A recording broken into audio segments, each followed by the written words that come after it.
Hello, hello, hello. Good day. Kumusta po kayo?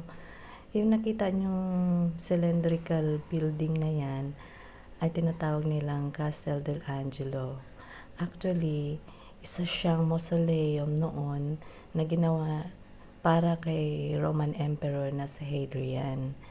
Yan siya para sa kanya at para sa kanyang pamilya na mausoleum. Kaya lang, later, ginawa ng mga pope na castle nila at saka doon fortress nila. Yan. At saka later na, ngayon na, ginawa na siyang museum. Ayan siya.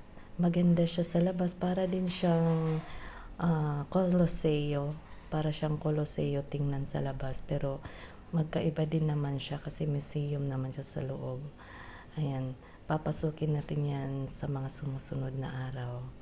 Bye!